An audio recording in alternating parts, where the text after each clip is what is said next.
ni Senyor Facundo na total magkaibigan na tayo. Ang bait talaga ni Senyor Facundo, no? Eh kung hindi lang naman salbahe yan si Senyora Bettina eh. Makakayanan ko naman yung bigat ng trabaho natin. Selos kasi sa inyo ni Senyor Facundo. Wala siyang dapat ipagselos. Eh talaga namang walang namamagitan sa amin ni Senyor Facundo. Magkaibigan lang kami. Eh sa'yo, wala. Eh kay Senyor Facundo, ang mga tingin sa'yo, mukhang makahulugan. Nakita na kita, hayop ka! Ang tagal kong hinintay ang araw na ito na makapagiganti ako sa inyo. Parang naalala ko, nandun ko doon sa burol ng kaibigan ng tao ako si Tanggol. Si Tanggol! Paano mo siya nakilala? Wala ka nang pakialam doon! Ang burol na pinunsak mo ay burol ng anak mo! Kaanak tayo? Tapusin na natin to! Tuma! Magpapayaran mo ang ginawa naman tayo! Dapat na namatay ang ama mo para mabawasan ang mga demonyo sa mundong ito! Kung magdadala ng bangkay mo kay Facundo, mauna ka! Ay!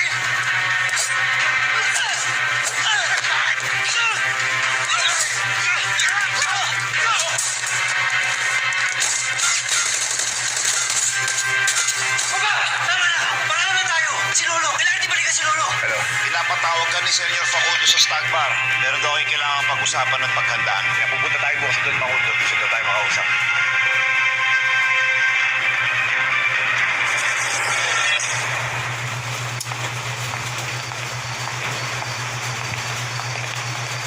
Tumawag si Marcelo. Pinapupunta tayo bukas sa Don Facundo sa Stag Bar. Bakit daw? May sasabihin niya sa Don Facundo. Mukhang may papatrabaho sa atin. Baka yan na yung transaction natin. Sana lang, hindi na ulit yung Marcelong yan, yung panlolokong ginawa niya sa atin, nung ulit transaction nila. Nakinig si Don Facundo sa atin. Hindi niya tayo tauhan lang. Kasosyo niya tayo. Kaya siguro, maayos na pakikisama sa atin.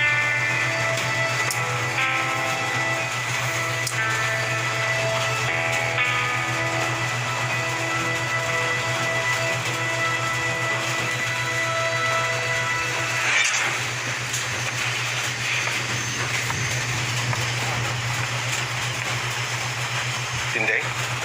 Po, Gising ka pa? Gabi na. hindi po ako makatulog. Eh, kayo po, hindi ho ba kayo uuwi? Dito na muna ako magpapalipas ng gabi para makapag-isip-isip. Tikman mo itong tsokolateng batirol.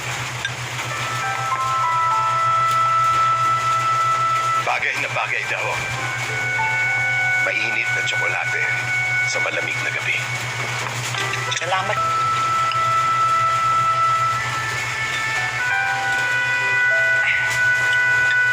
Pasensya na po. Kami ang dahilan kung bakit hindi kayo makatulog. Hindi. Hindi ikaw, hindi kayo ang may kagagawa ng totoong problema. Inisip ko si Catherine ng apo ko. Maiipit siya sa isang malaking gulong kinasasakutan ko. Kalaban ng pamilya ng asawa niya. Magkaaway kami sa negosyo. Sana naman po walang masamang mangyari kay Senyorita Catherine. Malapit po ang loob ko sa kanya. Mabait siyang bata.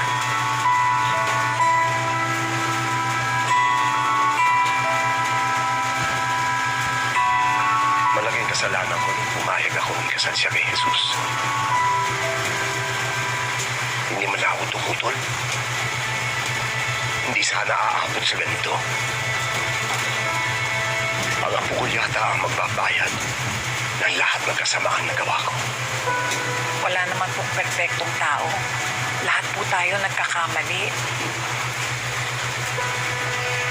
Pero lahat tayo may pagkakataon ding magsisi, magbago, at bumawi sa mga taong nagawa natin ng mali. Huwag niyo pong hayaang diktahan ng kamalian ng inyong pagkatao.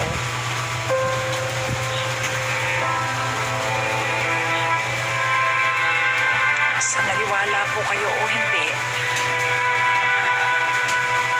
isa kayo sa pinakamabuting taong nakilala ko. Maraming salamat, Dinding. Alam mo, hindi yung tsokolate ang nagpapagana ng loob ko. Ikaw. Gustong-gusto kitang kausap. Nawawala lahat ng mga problema ko. Malulungkot ako pag umalis ka.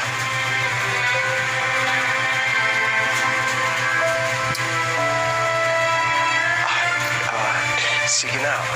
Magpahinga ka na. Mahaba na yung araw mo. Dalhin mo na yung tsokolate. Maraming salamat po.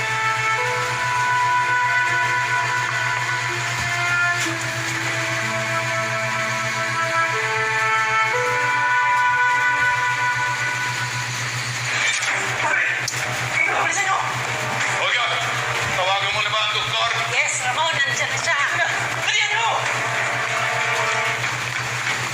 Ito! Ano yung pasyente? Dali. Tita, ano po nangyari? Nurse? Pumasok ka na sa loob. Stop the bleeding. Masok ka sa loob! Pasok ka sa loob. Bilisan niyo naman. This is all your fault!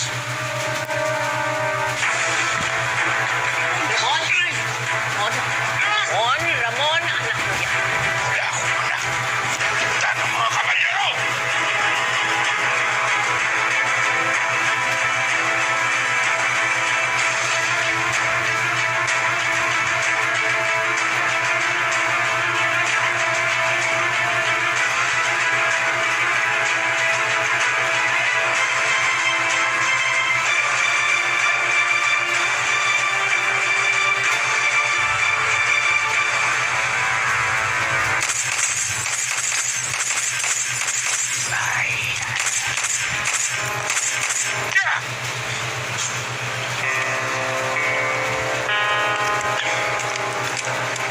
Aba, wala talaga akong kinalaman sa nangyari.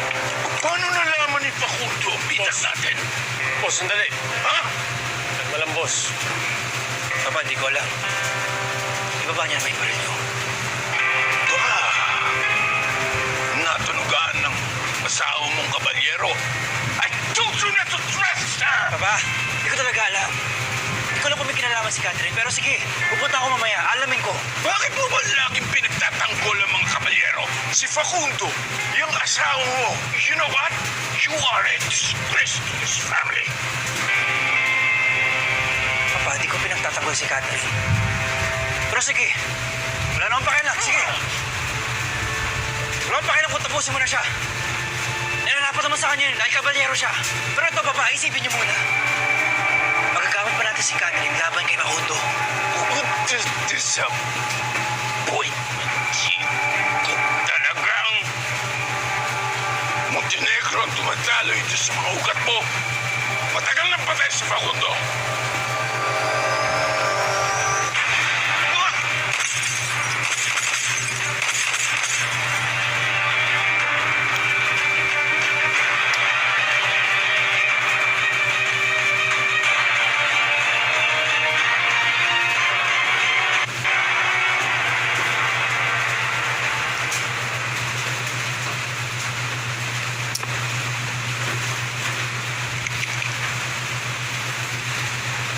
Buhay ka pa pala, Marcelo.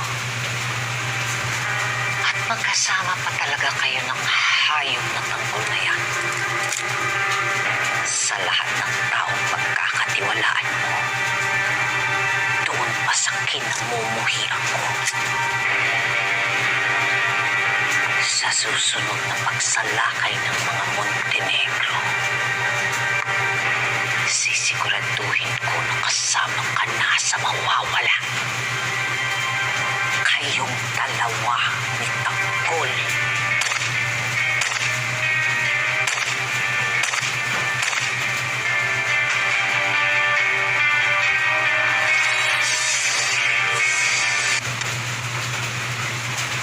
Olga,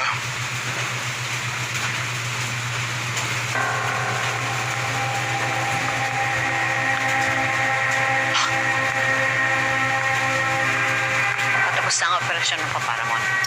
sabihin mo nga sa akin kung sino yung bumaril kay Papa. Marcelo Macarena. Bakit kayo magkakilala?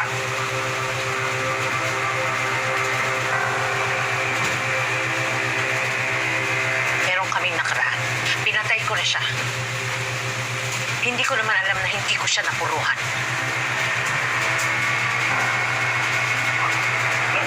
Anong ibig sabihin? Nakaraan. Nagkaroon na yun ang relasyon dalawa.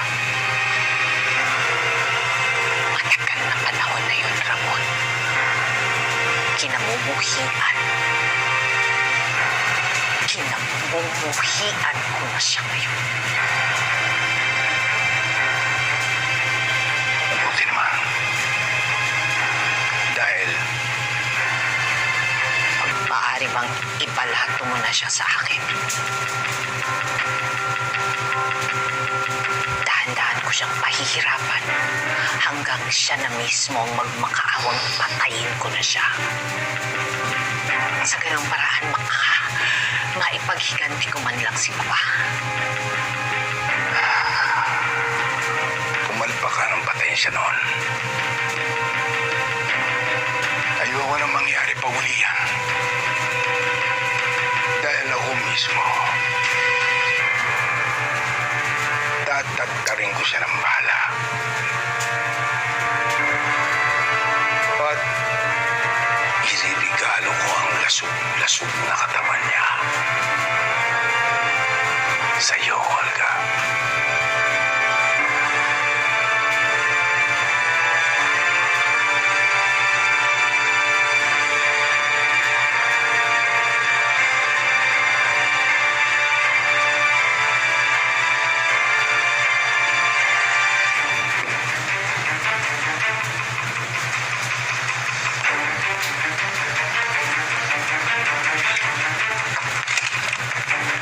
Anong nangyari sa labas? At anong nangyari kay Don Julio?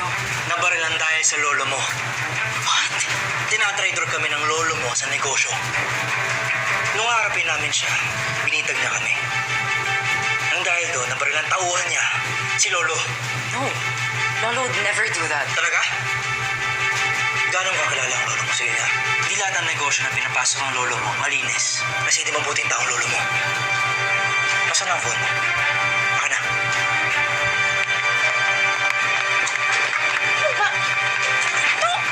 Stop! Simula ngayon, dito ka lang hanggang lalabas.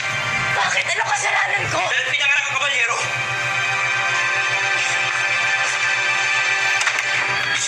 Sus! Pakawalan mo ako! Bantayan mo to ah. Oo, sir. Kumuha na lumabas.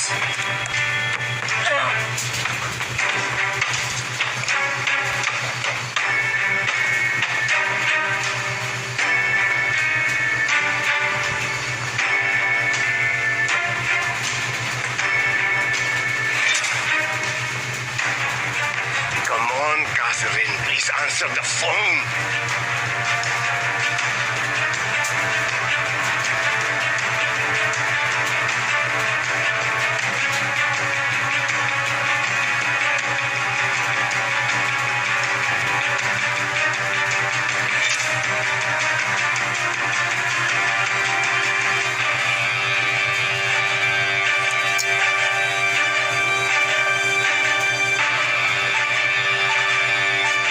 Gusto na nagawin niya to. Surgery was successful. Natanggal na namin ang mga bala na nasa katawan ni Don Julio. Napigilan na rin namin ang pagdurog. Wala pa siyang malay. Pero dahil na rin sa edad ni Don Julio, the next 24 hours are critical. Kung magigising siya nun, ibig sabihin he's on his way to a speedy recovery. Pero pag hindi, kailangan na natin siyang madala sa ospital para doon na siya mas mabantayan. Kung may katanungan pa at kailangan kayo, iiwan ko muna si Nurse Ali. Sige, Dong. Excuse me.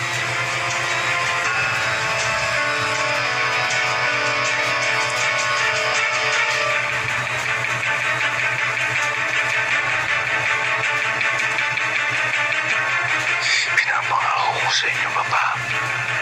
Ubusin ko lahi ang mga nagtanggap pumatay sa inyo. Kakatakutan ng lahat. Ang pangalang Montenegro.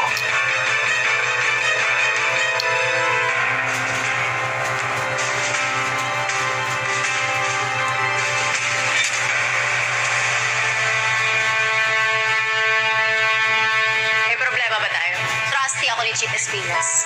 Kaya huwag kayong loloko-loko dito. Dahil may kalalagyan kayo. Tama nga. Marcelo Makarain. Kasama mo si Pamos, ha? Hoy! Oh. Ano nagbabagong buhay na to sa tanggol eh? Pwede ba? Huwag niyo tinidemonyo. Judgmental. Paano mo nalaman masama yung gagawin namin? Napakabata pa eh. Marami pa sanang magandang kinabukasan na nakakarapin. Ang burol na pinuntahan mo ay burol ng anak mo! Nalaman ko lang na nagkaanak ako. Siguro hinanap kita, Pampos. Sana naaalagaan kita na malaking tama. Siguro nabigyan kita ng magandang buhay. Hindi ko kakayaan na mapariwara ang buhay mo, anak. Sana mapatawad mo ko sa lahat ng pagkukulang ko sa'yo. Hindi man lang kita nayakap at nasabing mahal. Mahal kita. Kung sino man ang gumawa sa'yo ng karupal-tubal ng pagkamatay mo, hahanapin ko siya. Pati pinapangako ko sa'yo na igaganti kita sa kanyang higit pa ng ginawa niya sa'yo. Pinapangako ko sa'yo, Babos. Papatayin ko siya.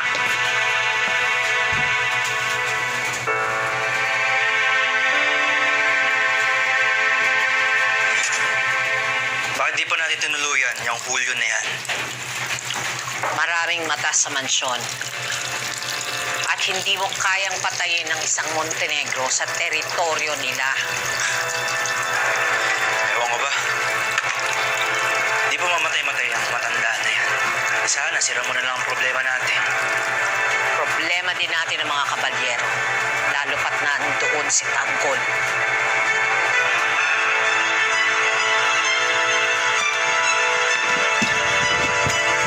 Ano?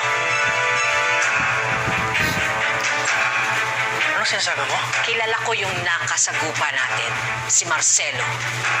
Binanggit niyang tauhan niya si Tanggol. Sabi ko na nga, Be. Hindi nagkataon nandun si Tanggol sa buro ni Pablo. Sundalo pala siya ni Pakundo. Kaya kailangang iligpit natin ang mga kabalyero kasama si Tanggol. At kung sa akala mo ay kaya mo ring tayaan pa si Facundo, nagkakamali ka.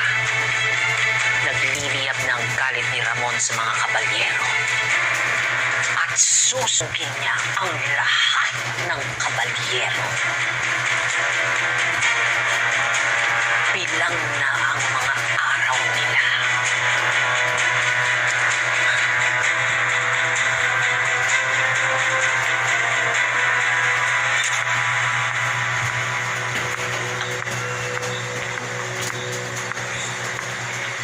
Tanggol, Boss, tutuloy na rin kami. Iniintay ko lang yung balita sa mga tauhan natin. Yung gumagawa ng mga peking ginto. Baka bukas magsimula na tayo. sige, boss. At kayo naman. Alam ko naman, nauunawaan ko kayo na dapat talaga kaligtasan mo ng inuuna natin.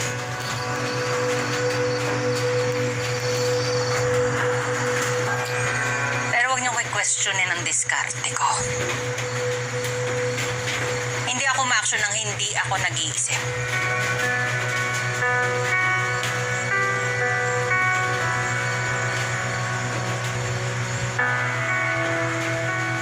Tuloy na kami. Boss, Tanggol, may sasabihin ko sana ako sa inyo eh. ano yan? Magpapaalam lang po kami bukas. Pinapatawag po kami doon Pakundo eh. May papagawa po yata sa amin. Alam ko ba kumalas na kayo dyan?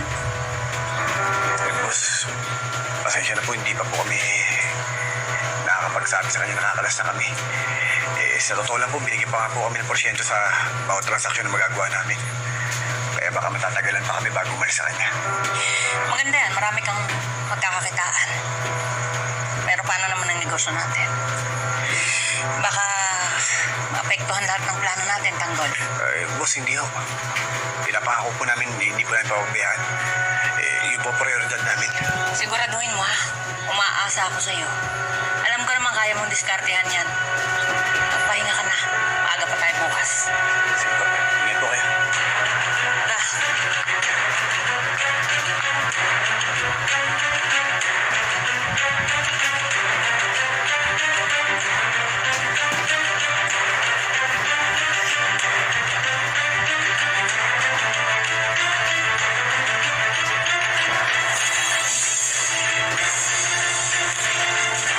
Bata.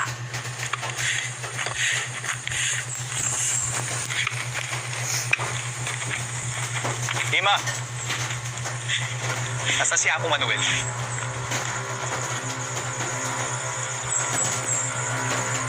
Apo!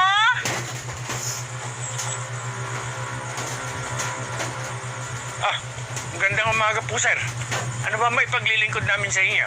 Magandang umaga, Apo Manuel.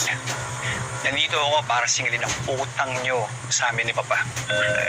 Kababayad lang namin nung nakaraang linggo, ha? Alam ko, pinapunta niya ako dito para singilin ang kabuuan ng utang nyo. Pero di po ba ang usapan po natin, buwanan po kami magbabayad? Mahina rin po kasi talagang kita ng ani namin ngayong buwan eh. Hindi po talaga namin kayang bayaran ng kabuuan ng utang. Wala akong pakialam sa kung ano man ang dahilan ninyo. Ibalik nyo ang pera namin. Baka naman po pwedeng ipaabot ninyo kay Don Felipe na bigyan pa kami ng konting palugit. Sa tingin nyo, uubra yung mga dinadahilan nyo kay Papa? Mangungutang-utang kayo ng kapital nyo, tapos wala namang pala kayong pambayad. Hoy, babalik ako dito. Siguraduhin nyo lang na kumpleto na ibabayad nyo sa amin. Dahil kung hindi, susunugin ko tong buong lugar na to para mapalayas na kayo dito. Tara na.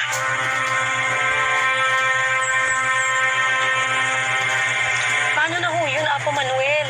Saan ho tayo kukuha ng pambayad kay Don Felipe? Kailangan nating mabayaran kaagad yung utang para hindi tayo mapalis dito. Kung ibenta na lang kaya natin yung mga inani natin nung nakaraang linggo. Wala tayong papakain sa pamilya natin. Tayo naman ang magugutom. Apo, paano na ho ang gagawin natin? Wala na ho tayong ibang malalapitan. Alam ko na.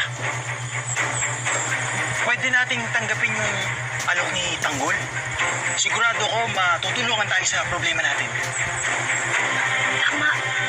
Tama, Apo. Sinabi naman ho niya na tutulungan niya tayo, hindi ho ba? Tama kayo. Kakausapin natin si Tanggol. Tatanggapin natin yung manok niyang trabaho. Sa pamamagitan niya, mababayaran natin ang utang kay Don Felipe. Hindi na tayo mapapali sa lupang ito at makakapagpanibagong buhay na tayo.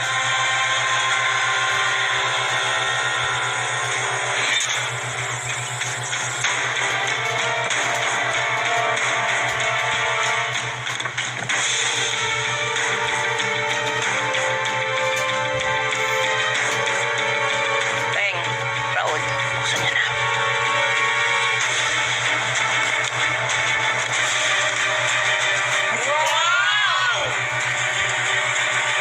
Dami ginto! Totoo na to? Isa lang ang totoong ginto dito. Ito. Lahat yan peki na. Ito ang gagamitin natin sa negosyo natin. Teka to? Ito, totoo. Mga pinakaiba. Oh, nakita nyo na. Pati kayo na, peke. Boss, wala po yung mga taong kausap natin para ibenta mga yan. Huwag ka mag-alala, hihintayin natin sila bago tayo magsalya.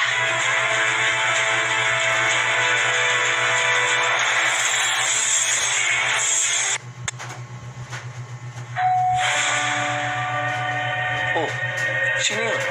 Wala na nakakaalam sa lugar na to ah. Baka sila na yung mga inaasahan natin. Teng, Bulldog, labasin niyo, tingnan niyo kung sino.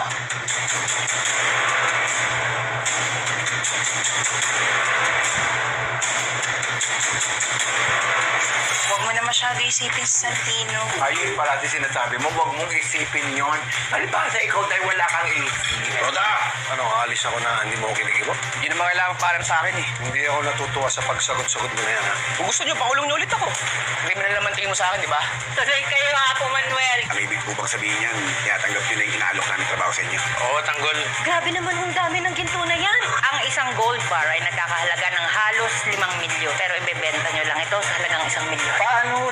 magbebenta. Pupunta kayo sa lugar kung saan maraming foreigner. Tanggol, kailangan malaman ng mga tauhan natin kung ano ang tunay na plano ng Pilipina.